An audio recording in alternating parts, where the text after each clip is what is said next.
Bacchus' sons, be not dismayed, but join with me each jovial blade. Come booze and sing and lend your aid to help me with the chorus. We'll break windows, we'll break doors, the watch knocked down by threes and fours. Then let the doctors work their cures and tinker up our bruises. Instead of spa, we'll drink down ale and pay the reckoning on the nail. No man for debt shall go to jail from Gary Owen in glory. Instead of spa, we'll drink down ale, pay the reckoning on the nail. No man for debt shall go to jail from Gary Owen in glory. We'll beat the bailiffs out of fun, we'll make the mayors and sheriffs run. We are the boys that no man dare stun. If he regards his whole skin, our hearts so stout have got to spame. For soon 'tis known from whence we came, where'er we go they dread the name of Gary Owen in glory. Instead of spa, we'll drink down ale and pay the reckoning on the nail.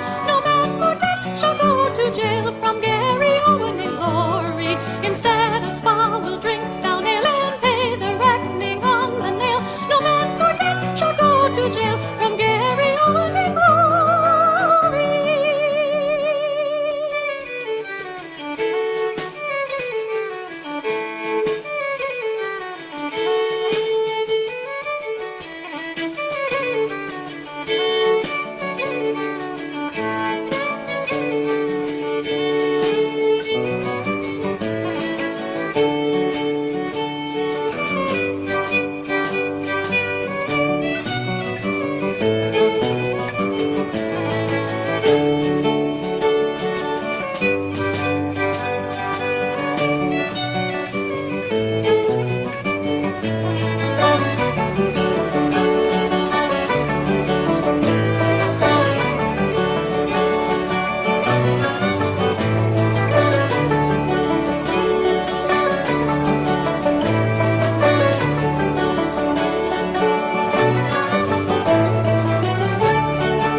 sun arose far to the east, where we had once been born.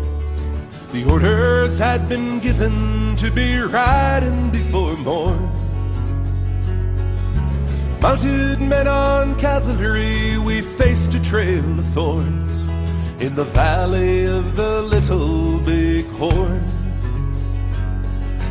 Reno, Benteen, and Custer led our command that day to slaughter Sioux and Cheyenne, camped beyond the glade.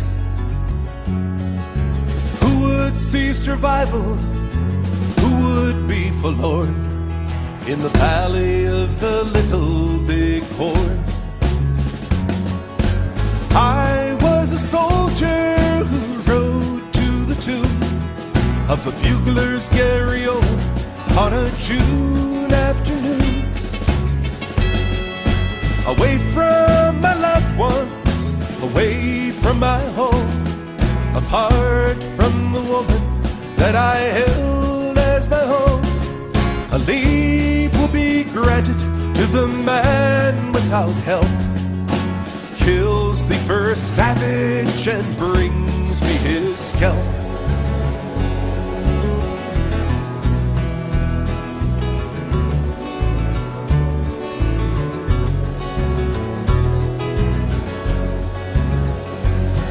For what is the reason for our presence in this land?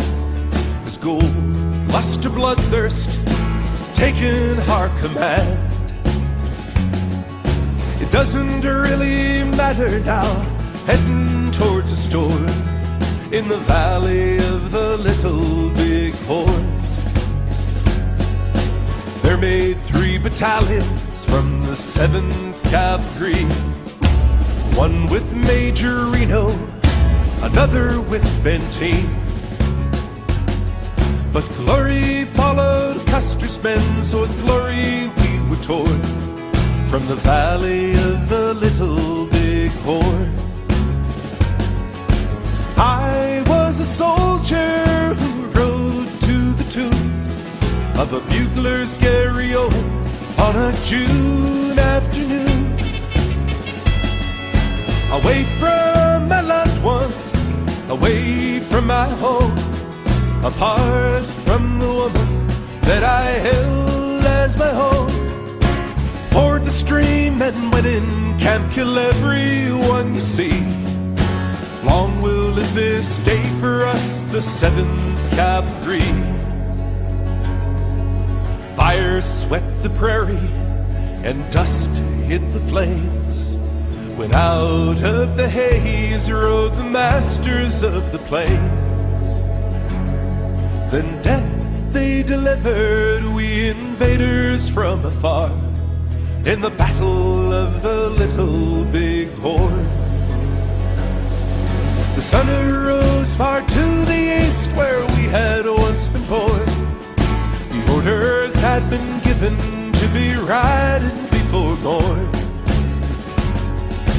Mounted men on cavalry, we faced a trail of thorns in the valley of the Little Bighorn. Mounted men on cavalry, we faced a trail of thorns in the valley of the Little Bighorn.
The soldier blew away.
a battle that became one of America's greatest legends.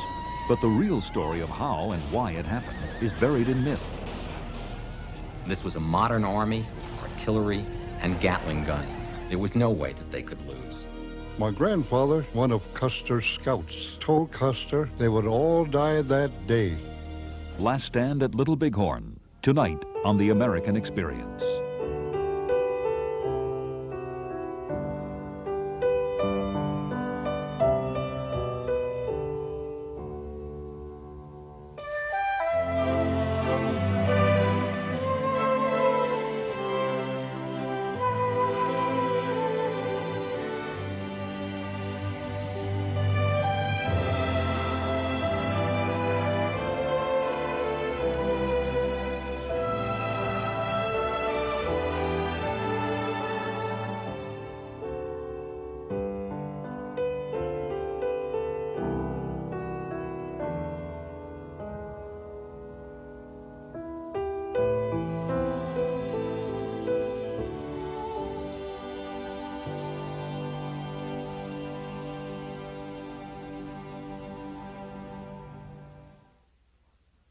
Major funding for this series is provided by the Corporation for Public Broadcasting and by the financial support of viewers like you.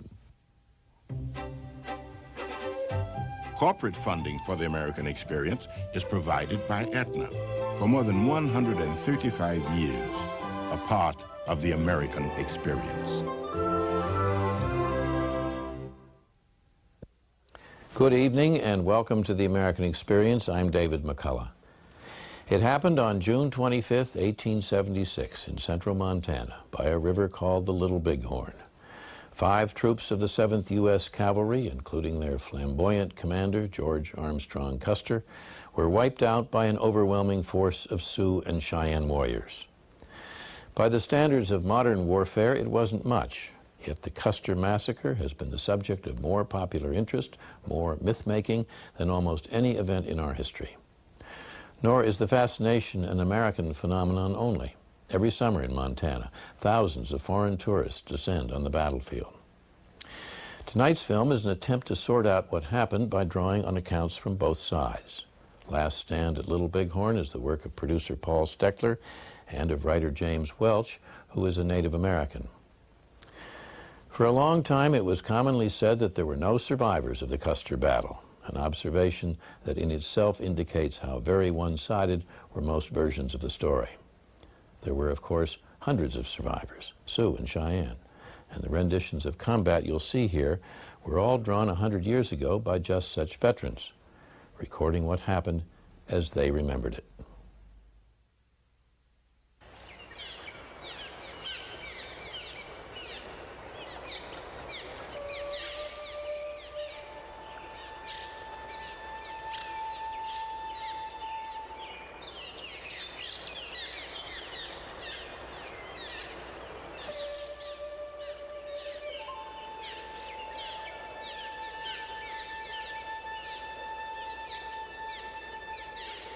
June 26, 1876.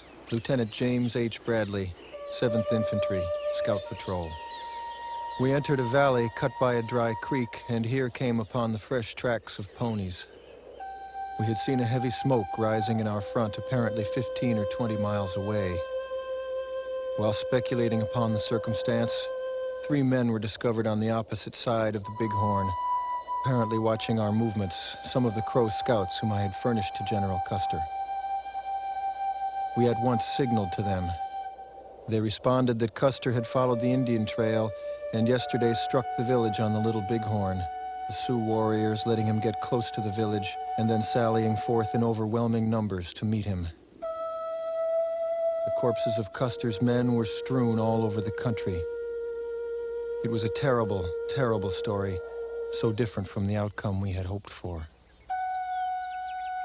263 United States soldiers died at the Battle of the Little Bighorn in 1876. Mostly farm boys and immigrants, far from their homes, they served a nation determined to take these western plains. Generations of Americans remembered them as heroes, part of a legend called Custer's Last Stand.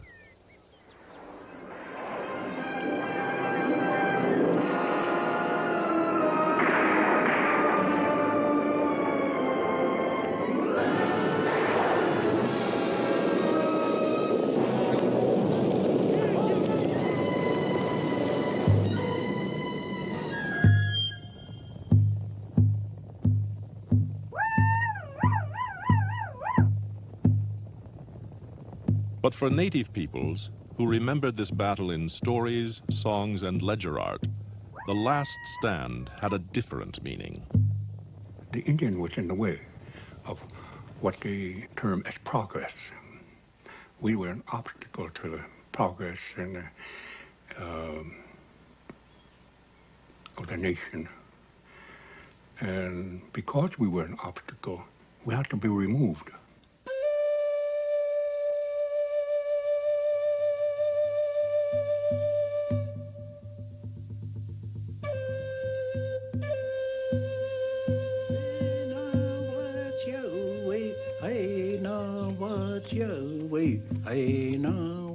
The western plains were called Makoche by the Lakota Indians.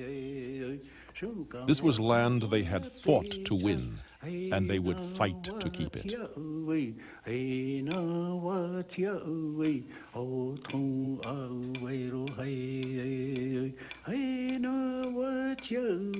Wakan Tanka, the Great Mystery, gave the Lakota people the strength and courage to thrive on these Great Plains. From whites and other tribes, they took horses and guns, allowing them to live off the endless buffalo herds and move as they pleased. Forced westward, the Lakota were newcomers to the plains. In little more than 100 years, they had seized this territory from many tribes. Increasing in number to 50,000, they were known as Sioux, or enemy, to those who feared them. These lands once belonged to the Kiowas and the Crows, but we whipped those nations out of them. And in this we did what the white men do when they want the lands of Indians. Black Hawk, Lakota. At first, only a few whites ventured west, but soon thousands would follow, and all the tribes knew this. At that time, there was a chief by the name of Spotted Horse, a great chief. Had a vision, some spiritual information that there would be more and more of these white eyes, as they're called, coming into the Crow country. Where they come from, there are many, many of them across the great big body of water, Europe. And they're coming. So they're just like ants on the ground. You go up there and kick them around, stomp on them, but more come up. So that's the way they're going to be. I had never seen a Washichu, a white man, and did not know what one looked like. But everybody was saying that the Washichus were coming and that they are going to take our country. I remember once that I asked my grandfather about this. What does it mean? And he said that they are many. Black Elk, Lakota. The road to Little Bighorn began in the east.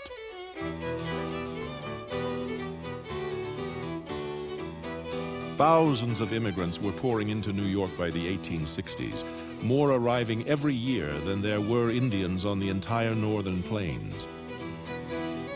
Over 1 million people crowded the city. Work was scarce, and many looked west. One of them was a young German immigrant.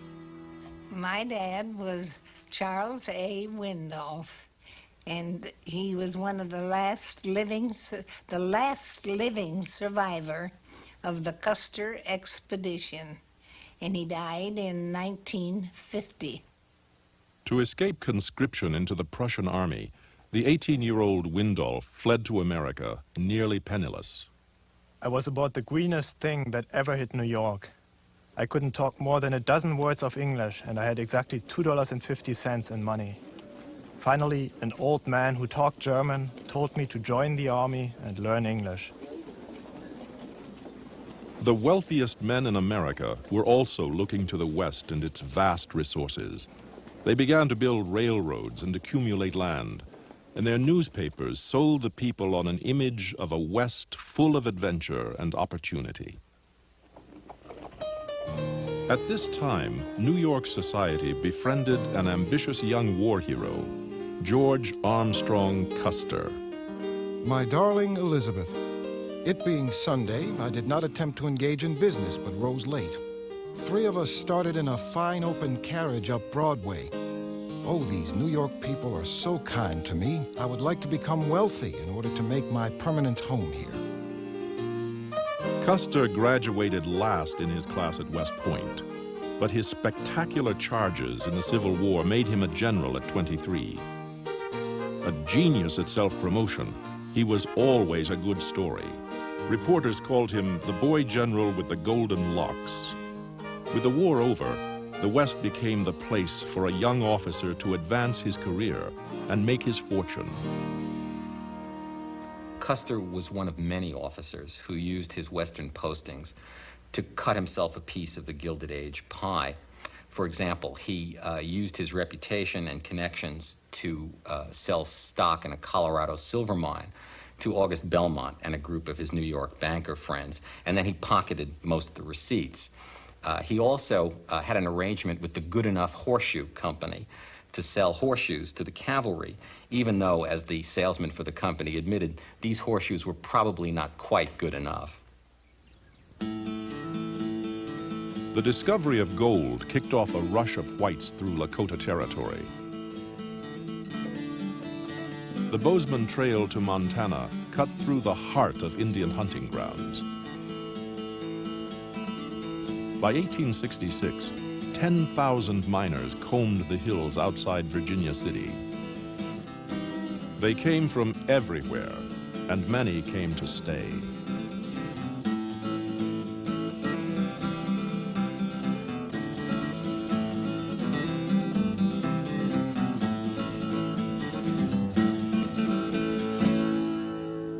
When whites reached the West, they looked at hills and they saw potential gold mines. They looked at forests and they saw lumber to be taken out. They looked at a river valley. They saw a place for corn and wheat. It was an empty space that needed to be filled up. They didn't see anyone there, certainly not anyone who was using the land in the way it should have been used. And so they took it. The immigrants that were encouraged to travel, go to the West. They told about the gold discovery and all of the other things which are enticements to encourage people to immigrate. And never told them that you're going to run into people there that are already occupying that area. They didn't tell them that. They talked as though, well, that's our property, so you can just go right across there, which was not the case.